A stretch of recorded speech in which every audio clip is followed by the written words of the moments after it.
everyone, today at Career Quest we have Mr. Tariq Chauhan, who is an investor and philanthropist and a co-founder of EFS Facilities. Welcome, sir. It's my pleasure being with you. Sir, what was your experience when you visited my school, GVHSS for Girls, Narkav? I was very happy for various reasons. One, of course, being largely women with so much of energy, so much of enthusiasm.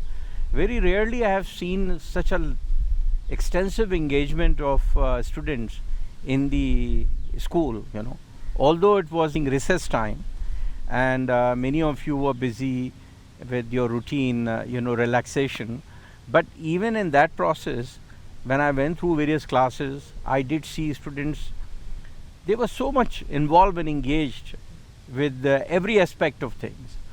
And especially when I spoke to them, I was so overwhelmed by the vision of education, what they want to do. Very rarely you will find students at such early stages of life to be clear what they want in life. And they were all very, very clear. They were very candid about the challenges and the issues they have. But more importantly, they were looking forward. They were very optimistic about everything. So I was very happy and elated to be a part of your, that few minutes of mine was definitely a lot I have learned from there. How was the experience at Tula? The hospitality at Tula is amazing because it's a healness journey. I'm here as a part of, understanding who I am, what my body is and what is that I should be doing it right. And I think it's a great discovery for me.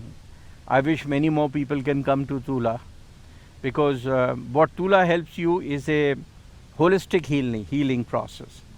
I always thought that if your medication is right and if your vitals are right, everything else is fine. But Tula taught me something else, and I'm definitely going to take it forward to the next level and bringing many more people to understand the power of healing through a integrated approach, not just medications.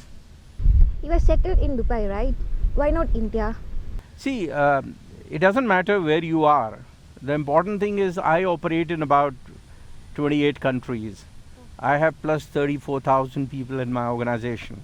So I don't think I belong to one place. I'm an Indian, I'm proud Indian. But what is important for me is to take this impact of my education, my learning, and create a much bigger global impact, By virtue of that, I can do much more for India. How did the Malayalis have been so great? The Malayalis, although it's a God's own country, but they made the rest of the world as a God's own country. So they're so successful, they've done so well, and by virtually where not only in Kerala, they went round the world, and this is how they have changed the world. Hopefully they will shortly be on Mars and Moon. Sir, what inspired you to become an entrepreneur? Was it your dream job since childhood? I don't think it was a dream job of being an entrepreneur.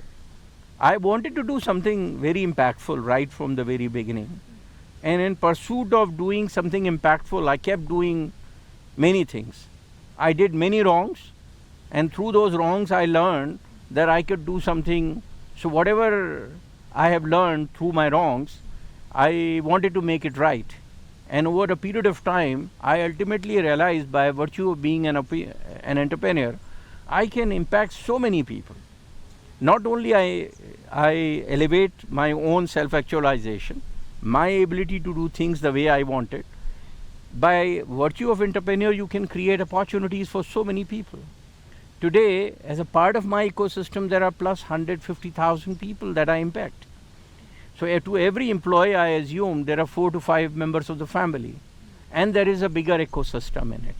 So by being an entrepreneur, you can accomplish so many, goals, not just creating wealth for yourself and for your stakeholders, also, creating opportunities for others. When I went through your portfolio, I noticed that you were alumnus of the Harvard University. And do you think that the experience and exposure in the Harvard has influenced your later journey as an entrepreneur? I must tell you, I attribute whatever I have learned at Harvard Business School was a great learning for me. It definitely impacted my life in a big way. What I learned in context to leadership, in terms of the global perspective of business, as well as their style of their education delivery system is very, very unique. So if you are looking for a leadership role, Harvard is definitely one such destination that you should look at it. And I had a great learning from there. There are many teenagers who dream to become an entrepreneur but are demotivated and lack confidence to pursue their dream. What advice would you like to give them? So first most important thing is your self-awareness is very critical. Most of the time when you have a self-esteem issue, you need to realize where do you stand in context your own self-awareness. So you need to really review your own strengths and weaknesses. Work on your areas of weaknesses, leverage your strengths, and look to do things that are critical in order to elevate your self-actualization levels. Because these are the things that will help you to then move to the next level of seeking right advice, seek right interventions. Education is very critical, but education without a strong values, so go back and revisit your value system. Look to change your ecosystem around you where you have a realization of what is right and wrong. And then ultimately go and work in your career objectives. How do you do that? Education is definitely one very important thing. We talk about passion.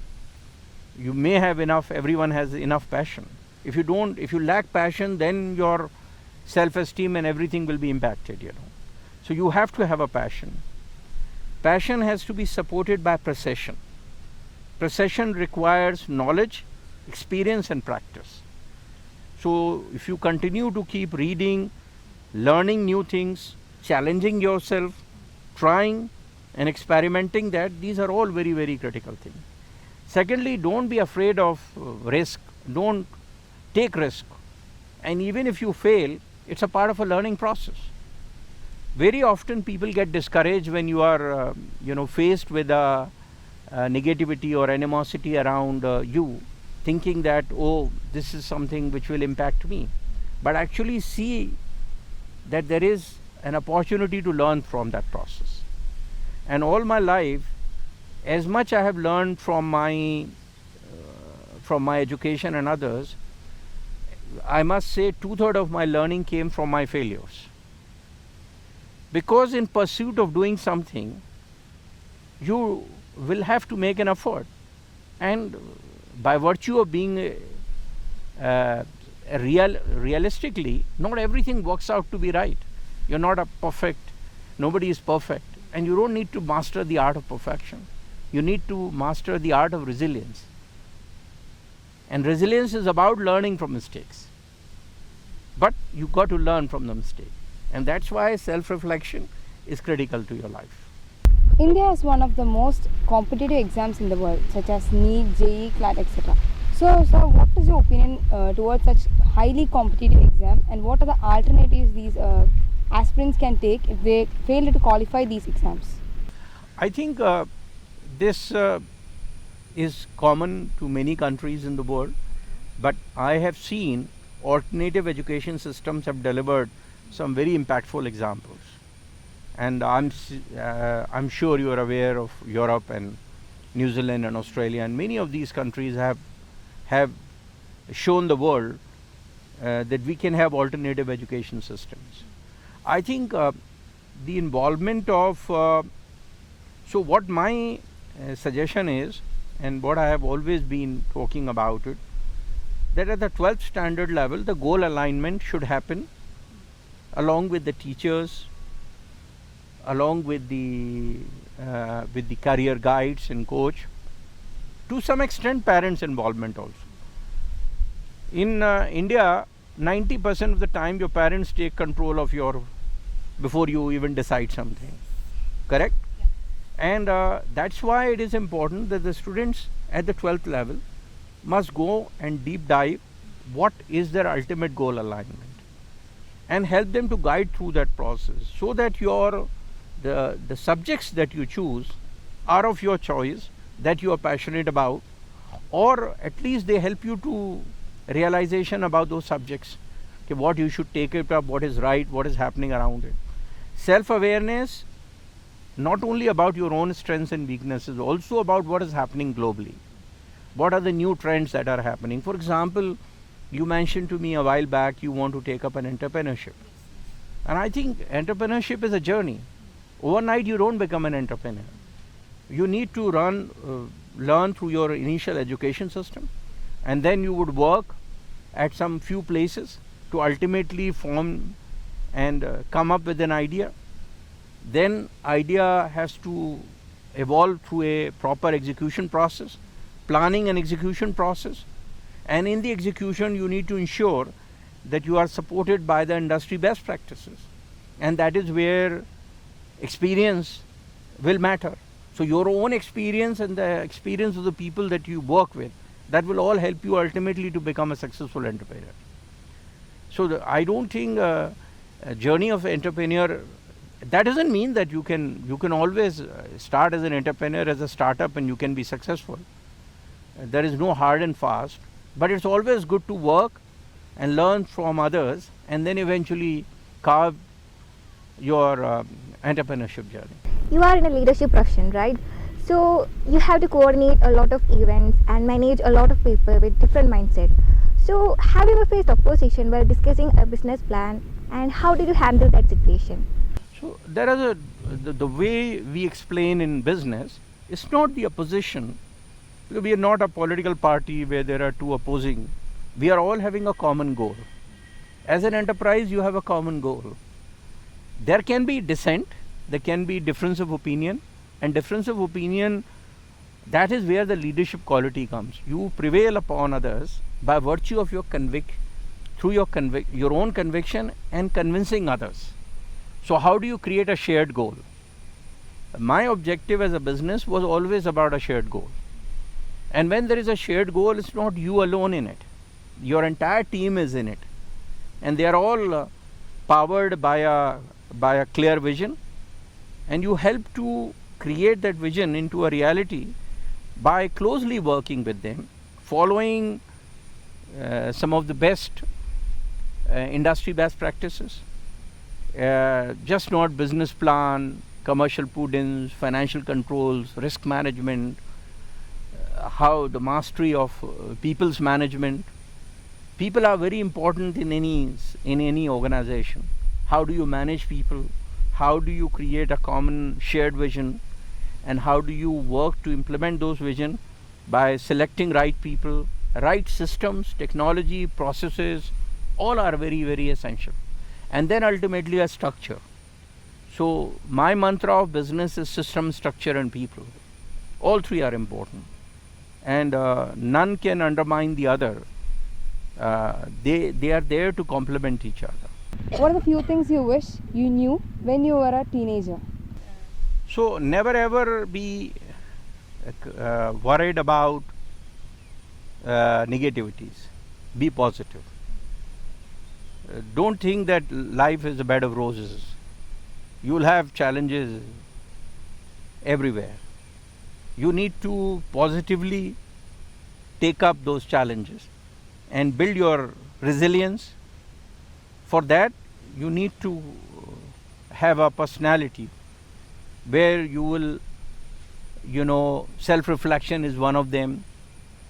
Learning is another part of it. Third is positive thinking, because when somebody has a negative perspective and before you conclude on him, so assume that somebody is misbehaving with you, the first reaction is negative reaction. A positive reaction to that could be, why is he behaving this way? Let me understand his mindset and let me engage him. So correction process starts with the engagement first, not by confronting a person. So the process of, at early stages of life, you come across with so many challenges. but at the same time take advantage of and make moments. Life is short. Always make most of the moment. Time is an essence, and every moment of your is important for you. So make your life by virtue of collecting those moments that eventually becomes your strength. So even of those negative moments, see it as it was, you are the assumed person to be put to that task, to go through that negativity for you to learn through that process. Each of us has a lot of issues to deal with in our day-to-day lives. How do you manage the stress? So believe in yourself. I will come back again to my first thing, self-awareness. If you know, you trust yourself, continue, keep emboldening your conviction about yourself. Keep working on your strengths. Learn through, do the mastery of your weaknesses, leverage your strengths, and all these will help you, and positive mindset will help you to be different from others, not worried about what will happen, because life has its own ups and downs, and never think that everything is going to be smooth, because when I am faced with a problem, I see it I am a chosen one by the God to go through this tryst with. So you remember Jawaharlal Nehru, when tryst with destiny, that was his first speech after the independence, correct? So what I always say, that when you are confronted with a problem, don't see it, why me? Think of, maybe I am the chosen one to put through this test, through that litmus test, to make me strong. And I think positive thinking is one such way to fight through those negativities that you come in your life. Health, your value system will come a long way to you. If you trust yourself, you trust your ecosystem, you continue keep emboldening your values, your emotional health is important, and that's where family, love, all that matters. Love yourself. If you don't love yourself, you won't love others, and that will help you to in your emotional emboldenment, which is very critical in the long run in life. And I'm here at Tula, so that's what I say. It's not only physical wellness, it's your mental health, stress mastery, your ability to manage stress, between emotional health. Aberration can create some mental health issues, correct? If you are in a continuous pain, it does create some level of challenge for you. If you're living with a grudge, if you don't like your friend and you see that friend every day and you have that grudge on with you, it doesn't make you feel better. So you need to rise above to positive mindset. The people, those who are negative to you, you see it positively. I need people like these for me to master my own long-term mastery of, So your stress mastery is very critical, and that will help you a long way. Sir, I have heard that you are a very family person. How do you bring a balance between this professional life and personal life? So I think family is an integral part of your happiness.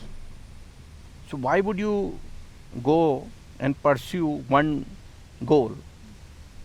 So if business is part of the integrated goals you have in life, all are important. You need to balance it. And I don't think you can accomplish. So when we talk about a goal in life, it has to be a holistic goal, not about creating $1 billion organization. To sustain something, you can build something, but to sustain it, you require a very strong emotional support. And family is an integral part of that emotional support. You cannot accomplish and sustain those positions for a long period of time till such time you have your own conviction. So for me, it was always an integral issue. And I have always considered it as part of my holistic goal of happiness was the most important part of it. And containment in life comes by virtue of meeting the impact. So if you are driving impact, impact means your ability to impact others. It doesn't come by virtue of just $1 billion organization I have created. It also comes how I look at people, what my relationship with my family is, with my wife, with my daughters, how my daughters are impacting the world, how do we collectively adapting ourselves to the ideal world that I am professing. So what I preach, I have to practice. So I have always moved away from preaching to practicing. And that's exactly why family is very important and critical. And I would recommend everyone, because mind, body and soul is the ultimate that forms your, when we talk about our mindfulness, correct? So in that, family has a very critical role to play, both in mind and soul. And eventually it impacts the body as well. What's that one life circumstance that encouraged you to write the book, Getting to Resilient Mode? I think the way I'm sitting and talking to you, and I'm enjoying talking to you, getting to resilient mode is a reflection of some of the things that I have learned in my life. And starting with the COVID-19, during COVID I worked every day. I traveled almost 75 to 80 destinations. Every day I went to work. I learned a lot of things during that period of time. But whatever I learned and why I was able to do during COVID was the previous journey. Over the last 30 years, there are so many highs and lows of my life. And I thought, why not pen it down and share it with others? So it's not a biography. It is primarily learning on various aspects of business and how one can build a resilient life. So it's not just about business, it's also about an individual. So I've talked about altruism, I've talked about people first organization, I've talked about financial prudence. So if you are a business, you want to be an entrepreneur and you want to learn few things, there's a lot in that book about entrepreneurs. There is a lot about leaders in that business. Vision, you need to have a grand vision, you need to have self-awareness, self-reflection, introspection, trust, justice. All these are very critical aspects of the leadership. So that's exactly I have written about that book. So it was not driven by anything other than wanting to share my experience and my insights. So the way I'm talking to you and I'm discussing with you, similarly I did the same thing in the book, and I'm now writing few other books. What would have been your career if you were not an entrepreneur? As I said to you, I wanted to do something very impactful. Goodwill was always part of my life. So I have been a goodwill ambassador, right as the child as young as when I was in my KG. I would like to be seen as a good boy by my teachers, by my family and everyone. So I always had that relentless pursuit in me. I don't know what I could have been. I did apply for civil services. In whatever profession I worked in 6 different professions. And touch wood, I mastered every single profession. Not that I didn't fail there. Failing does not mean that mastery does not mean that you have to succeed every time. I learned a lot of things through that process. So that's how exactly my life has been. In 6 different professions, every profession I enjoyed. So one thing, I was born with one aspect. Every time in life, whatever I did, I enjoyed it.